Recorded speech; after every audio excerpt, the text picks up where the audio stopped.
بسم اللہ الرحمن الرحیم عن ابن عباس سمع عمر رضی اللہ تعالی عنہ یقول علی المنبر سمعت النبی صلی اللہ علیہ وسلم یقول لا تطرونی کما اطرت النصارى ابن مریم فإنما انا عبده فقولوا عبد اللہ ورسولہ رواہ البخاری۔ عن ابن عباس رضی اللہ تعالی عنہ سے روایت ہے، سمع عمر رضی اللہ تعالی عنہ یقول علی المنبر، سمع میں نے سنا عمر رضی اللہ تعالی عنہ عمر رضی اللہ تعالی عنہ سے،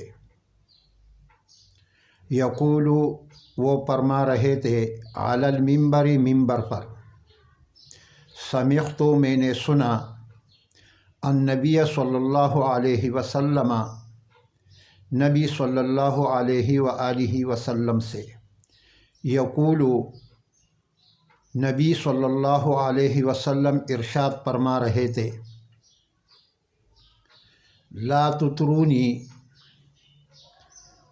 مجھے میرے مرتبے سے، مجھے میرے شان سے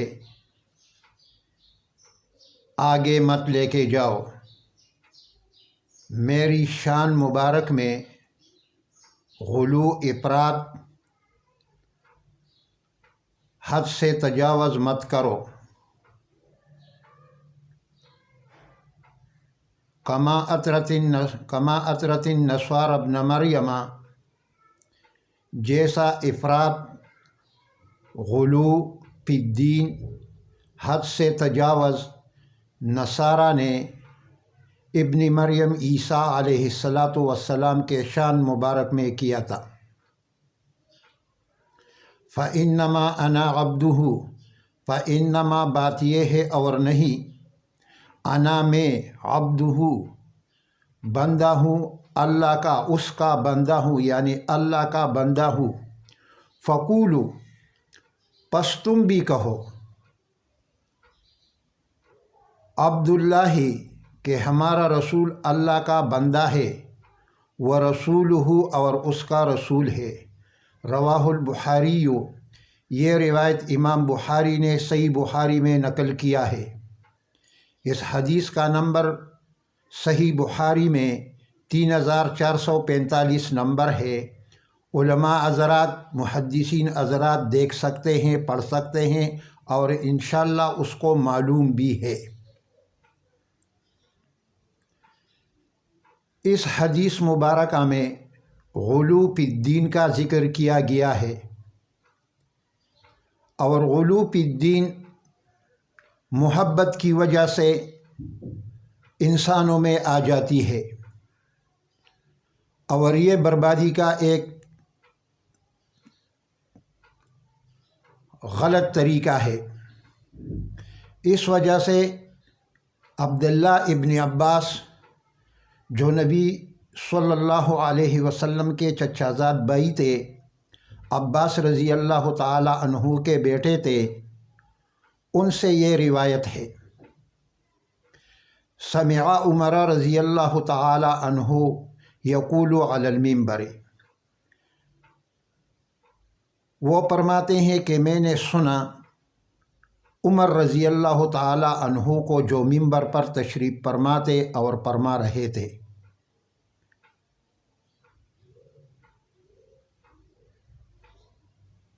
عمر رضی اللہ تعالی عنہ نے فرمایا، سمعت النبی صلی اللہ علیہ وسلم، کہ میں نے نبی صلی اللہ علیہ وآلہ وسلم سے یہ فرمان سنا، یقول، رسول اللہ صلی اللہ علیہ وسلم اپنی شان مبارک میں اسی طرح بیان فرما رہے تھے، لا تطرونی،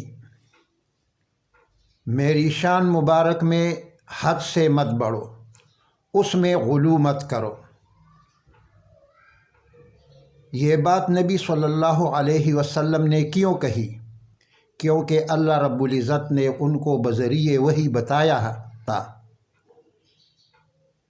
کہ آپ کے امت سے پہلے جو امت عیسیٰ علیہ السلام والا گزرا ہے، اس امت میں غلو فی الدین عیسیٰ علیہ السلام کے محبت میں آیا تھا، اور اس غلو کی وجہ سے وہ امت برباد ہوئی۔ تو رسول اللہ صلی اللہ علیہ وسلم کو اپنے امت کے بارے میں فکر پڑ گیا، ایسا نہ ہو کہ غلو فی الدین کی وجہ سے ہماری امتی بھی برباد نہ ہو جائے۔ تو میری شان میں بڑائی مت کرو، جو شان اللہ رب العزت نے قرآن پاک میں اور میں نے اپنے صحیح حدیثوں میں اپنے لیے بیان کیا ہے وہ میرے لیے کافی ہے، اس سے مجھے نہ بڑھاؤ نہ گھٹاؤ، کمی بیشی اس میں مت کرو۔ کما اطرت النصارى ابن مریم، جیسے عیسیٰ علیہ السلام کے بارے میں غلو حد سے تجاوز عیسائیوں نے نصارہ نے کیا تھا، جس کی وجہ سے وہ برباد ہوئے۔ ایک دوسرے حدیث ابن ماجہ میں بھی روایت ہے، یا ایھا الناس ایاکم والغلو فی الدین، اے لوگو خبردار ہو جاؤ، میں آپ کو غلو فی الدین سے، دین میں حد سے تجاوز کرنے سے منع کر رہا ہوں۔ فَإِنَّهُ ہلک من کان قبلکم الغلو فی الدین، میں آپ لوگوں کو اس وجہ سے منع کرتا ہوں کہ آپ سے پہلے غلو فی الدین میں، دین میں تجاوز کرنے سے آپ سے پہلے جو لوگ گزرے ہیں وہ ہلاک ہوئے۔ اس وجہ سے اپنے آپ کو ہلاکت سے بچاؤ اور غلو فی الدین نہ کرو۔ دیکھو عیسائی عیسیٰ علیہ السلام کے محبت میں اندھے ہو کر عیسیٰ علیہ السلام کو کسی نے محبت کی وجہ سے اللہ کا بیٹا بنایا، کسی نے غیبدان بنایا، کسی نے مشکل کشا حاجت روا بنایا، کسی نے حاضر اور ناظر بنا دیا، کیا کیا القابات ان کو دیے اپنے طرف سے۔ اسی وجہ سے رسول اللہ صلی اللہ علیہ وسلم نے فرمایا کہ آپ عیسائیوں کی طرح مجھے غیبدان نہ کہے، مجھے مشکل کشا مت کہو، مجھے حاجت روا مت کہو، مجھے حاضر اور ناظر مت کہو۔ دیکھو اگر حضور صلی اللہ علیہ وسلم ہر جگہ حاضر ناظر ہے، پھر قرآن حدیث میں مدینے کے ہجرت کا جو واقعہ آتا ہے وہ جھوٹ ثابت ہوتا ہے، کیونکہ نبی علیہ السلام پہلے سے مدینے میں حاضر تھے، تو ہجرت کیسے کیا؟ یا شب معراج کا واقعہ آتا ہے تو رسول اللہ صلی اللہ علیہ وسلم جب پہلے سے عرش مولا پہ حاضر تھے، تو جو 15ویں پارے میں قرآن پاک کے درمیان میں جو شب معراج کا واقعہ ہے، پھر یہ جھوٹ ثابت ہوتا ہے۔ رسول اللہ صلی اللہ علیہ وسلم نے بیویوں کے ساتھ باری رکھی تھی، باری باری ایک ایک بیوی کے پاس رات گزارتے تھے، تو پھر یہ بھی جھوٹ ہوا۔ اسی وجہ سے حضور صلی اللہ علیہ وسلم ہر جگہ حاضر ناظر نہیں ہے، ہر جگہ حاضر ناظر اللہ رب العزت کی ذات ہے۔ دوسری بات، رسول اللہ صلی اللہ علیہ وسلم غیبدان نہیں تھے۔ رسول اللہ صلی اللہ علیہ وسلم کے جنگ بدر میں دانت مبارک شہید ہوئے، اگر وہ غیبدان تھے تو پہلے سے حفاظت کرتے تھے، دانت شہید نہ ہوتے تھے، کیونکہ قرآن پاک میں آتے ہیں قوا انفسکم و اہلیکم نارا، اپنے آپ کو اور اپنے اولاد کو جہنم کی آگ سے بچاؤ، ہر قسم کے تکلیف سے بچاؤ۔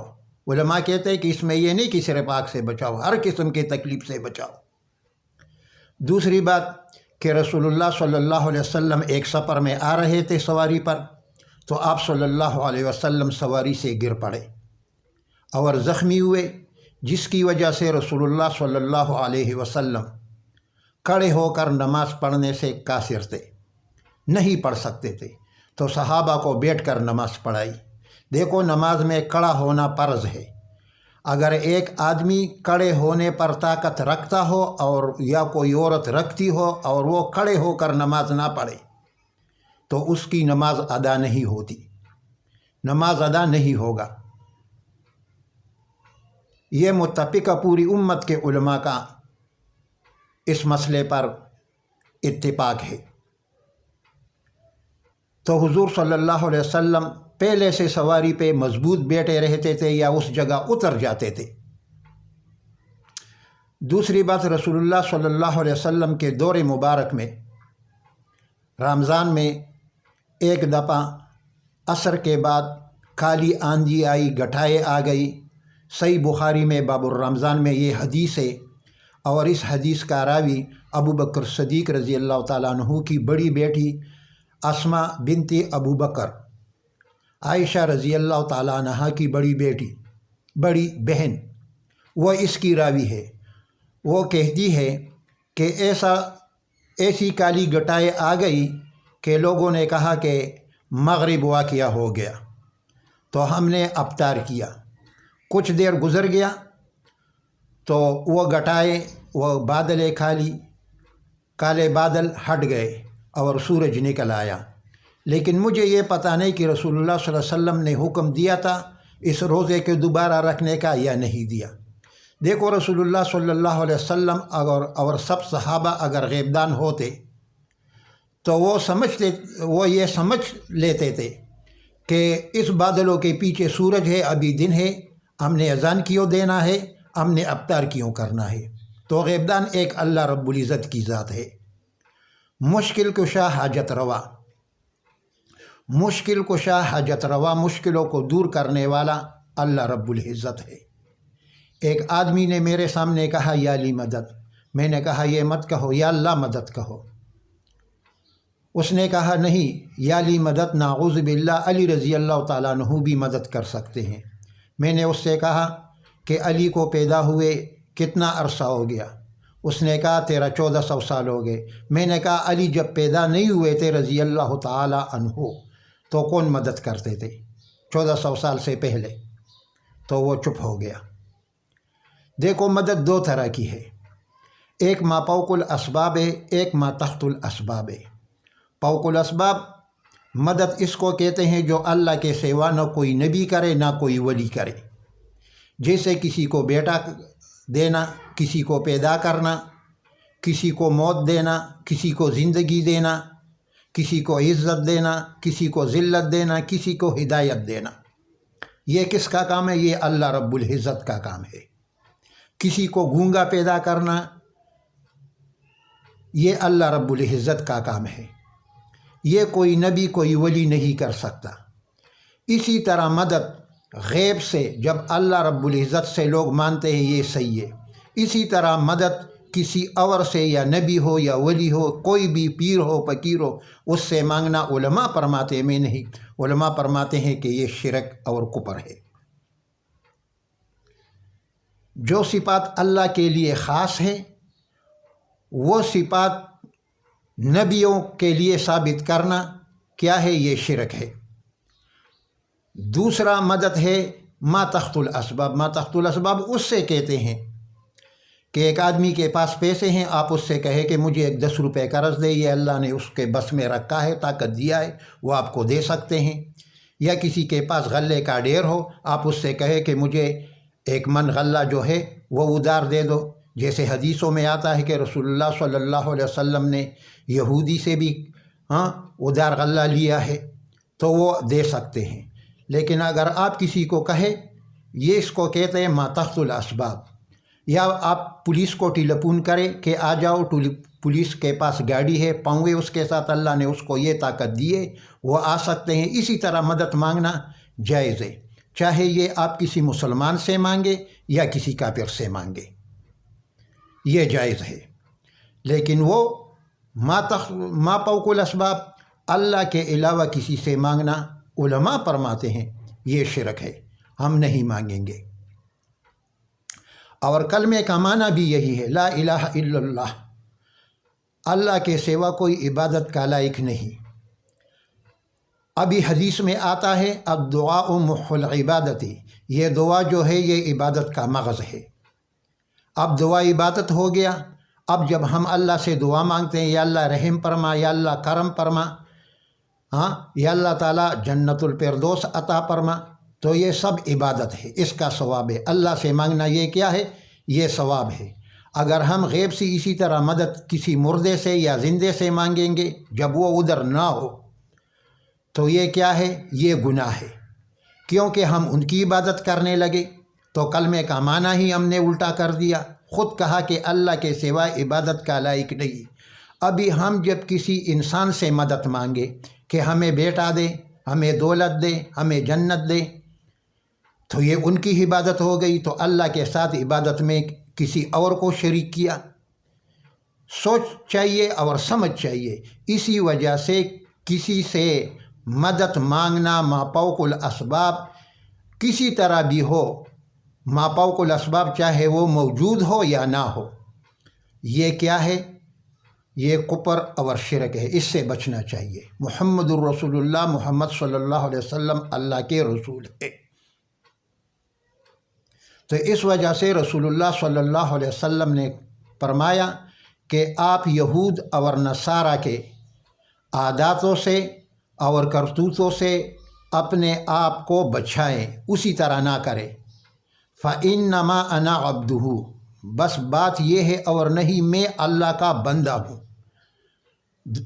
کلمہ شہادت میں بھی آتا ہے عبدہ و رسولہ، اللہ کا بندہ اور رسول ہے۔ انا عبدہ، میں اللہ کا بندہ ہوں۔ فقولوا، پس تم بھی کہو، عبداللہ، کہ ہمارا رسول صلی اللہ علیہ وسلم اللہ کا بندہ ہے، و رسولہ، اور اس کا رسول ہے۔ اس سے آگے ہم نے اور کچھ کہنا نہیں ہے۔ اللہ رب العزت نے قرآن پاک میں، رسول اللہ صلی اللہ علیہ وسلم نے صحیح حدیثوں میں جو صفات اپنے لیے بیان کیے ہیں وہ سچے ہیں اور صحیح ہے۔ اس کے علاوہ ہم موضوعی من گڑت روایات کو بیان نہیں کریں گے، اس سے اجتناب کریں گے۔ کوئی بھی حدیث ہو، آپ کسی کو بتائیں یا آپ نیٹ پہ شیئر کریں تو اس کے بارے میں بڑے شیخ الحدیث سے پتہ کریں، علماء جرح و تعدیل سے اور شیخ الحدیثوں سے اس کے بارے میں پوچھے کہ یہ حدیث صحیح ہے، اس کا سند صحیح ہے، اس کے راوی جو ہے وہ سب صحیح ہے، وہ سکہ ہے، مضبوط ہے۔ اگر وہ کہے کہ ہاں ہے تو پھر شیئر کریں، ورنہ مت کریں، کیونکہ من گڑت موضوعی روایات شیئر کرنا اور بیان کرنا یہ گناہ ہے۔ آج کل بعض علماء اپنے مسلک، اپنے فرقے کو صحیح ثابت کرنے کے لیے طرح طرح کے ضعیف، موضوعی اور من گڑت روایات کہتے ہیں۔ دیکھو، فضائل میں ضعیف روایات کہنا صحیح ہے، علماء نے کہا، لیکن عقیدے کے مسئلے میں ٹکے پکے صحیح حدیث نہ ہو تو وہ نہیں چل سکتے۔ ضعیف حدیث عقیدے کے، توحید کے باب میں نہیں چل سکتے۔ اس وجہ سے بدعات کو، رسومات کو، اپنے آپ کو بچانا ہے اور صحیح دین پر چلنا ہمیں چاہیے۔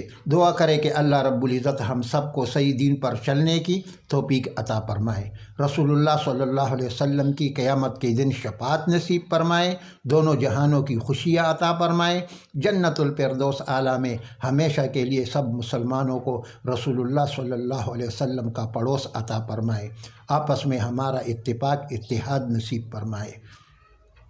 وما علینا الا البلاغ المبین۔ اللہم صلی علی محمد عبدک ورسولک وعلی المؤمنین والمؤمنات والمسلمین والمسلمات، سبحانک اللہم وبحمدک واشہد ان لا الہ الا انت استغفرک واتوب الیہ۔